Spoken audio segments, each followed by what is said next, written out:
Hey there, Year 5s. Well, that was a super tough day. Just returned from a spacewalk on the outside of our Year 5 teacher's spaceship. My goodness, that was dangerous. I felt like I was going to just spin off into outer space for a lot of the time. I had to fix something on the outside of the spaceship, but I've come back into the crew quarters now. So Mr. Ferguson is actually just over there cooking our space dinner. Which is going to be another culinary delight, I'm sure. You've got Mrs. Wassell over there. Hi, Mrs. Wassell. So she has been so inspired by all the stars and planets and constellations that you can see from outer space that she's doing some amazing artistic illustrations on that. And then look at Mrs. Simmons. Hey, Mrs. Simmons. Mrs. Simmons is doing some incredibly hard math problems just because she likes to keep her brain ticking over. Isn't that impressive? Now, you're probably thinking it's kind of light, Mr. Church. You wouldn't be in outer space, it wouldn't be light, but in actual fact, those are posters that we keep up to make us kind of remember planet Earth, basically. But at the moment, we're somewhere in outer space. Anyway, on with the task at hand, which is to read you Chapter 10 of Cosmic. So, Chapter 10 is called Hello, Lucky Winners. And let's see what Liam and the Florida and the rest of the gang are up to. It's got a beautiful little illustration at the start of every chapter. You're not allowed to fold the pages. Should use bookmark.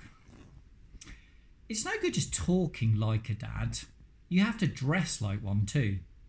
So, on Monday night, I had a look in his wardrobe.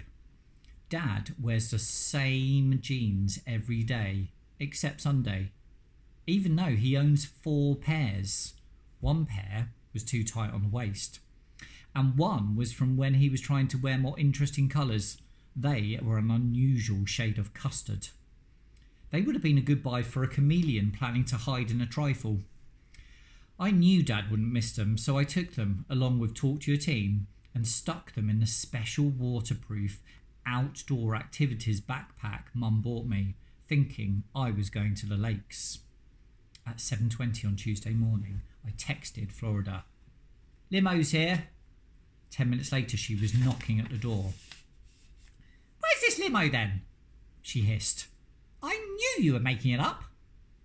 "Hello, Florida," said Dad. "Are you going on this trip too then?"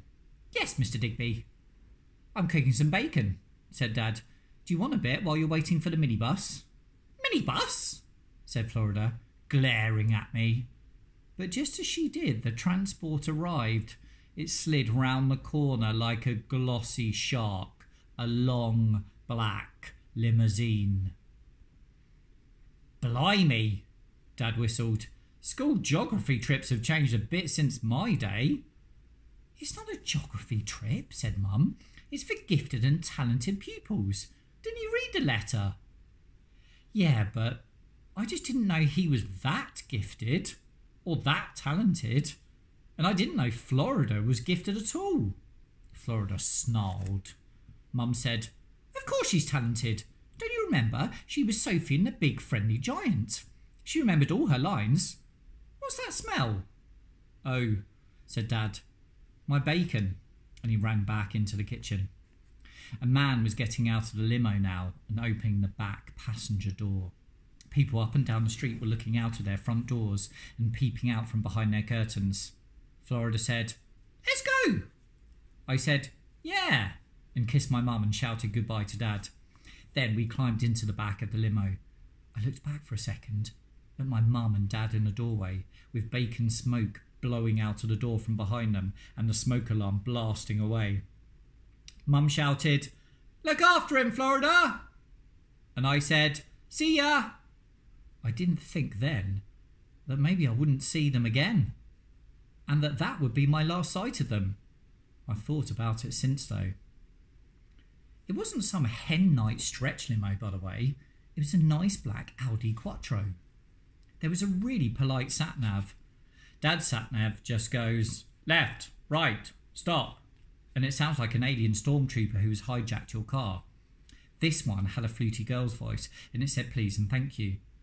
The driver had a special cap and grey uniform. His name was Barney. There were 2 big paper bags on the back seat. "Goodie bags," said Barney. "Just like at the Oscars, eh?" If limo had a magical effect on Florida, You should have seen what Oscars did. Apparently, when celebrities go to the Oscars or whatever, they're all given a bag full of complimentary products. That means free products. Today, as Florida very quickly pointed out, we were the celebrities. She leaned back in her seat and looked out at the streets we were leaving behind. I wonder, she said, what the ordinary people are doing today. Then she started rooting around in her goodie bag. She found a brand new 4th generation Drax Communications phone, a Draxcom watch, Draxcom sunglasses, and a Draxcom t-shirt, a box of chocolates with a Draxcom logo on the front, and a little pink Game Maiden, which is like a girly Game Boy made by Draxcom. I got the phone in my goodie bag too. It was pretty cosmic. It had Draxworld on it, and Draxcall, which lets you use bits of video instead of a ringtone. Florida made a video ringtone of a crowd of people in a studio, all clapping and cheering and calling her name as though she were a guest on a chat show. The rest of the grown-ups goodie bag was different though. Instead of chocolate and stuff, I got a voucher for a car hire company, a little book about golf courses, and a thing like a blue credit card that helped you work out your stress levels. Mine said, relaxed. The sat-nav said, now, as we cruise along the bypass, let's take a moment to listen to a message from your host, Dr. Drax.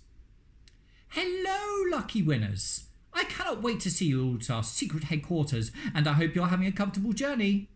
I ran this competition for fathers because I believe that fathers have a lot to give. My father, for instance, gave me the Drax Communications Company. For my 12th birthday, bye for now, and see you at a secret location very, very soon.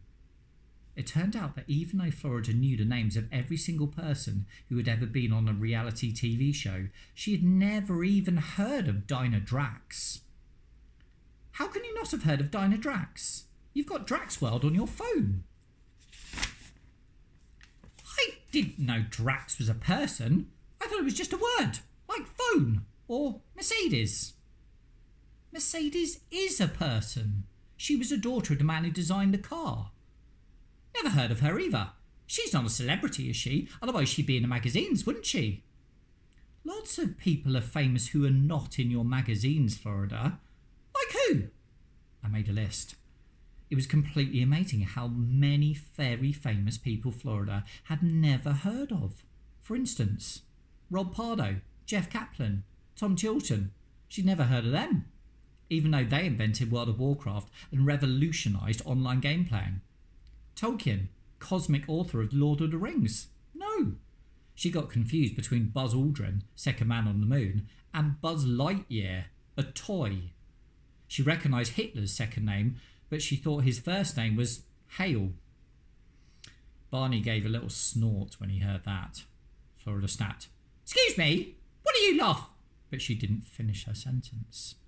She just said, wow. We had just driven into a field, and there, on the grass, where you might expect to see a cow, was a big, red aeroplane. That, said Florida, is a Learjet, as flown by John Travolta. Barney smiled. You may not know much about world leaders of the 20th century, but you're definitely up to date with celebrity transport.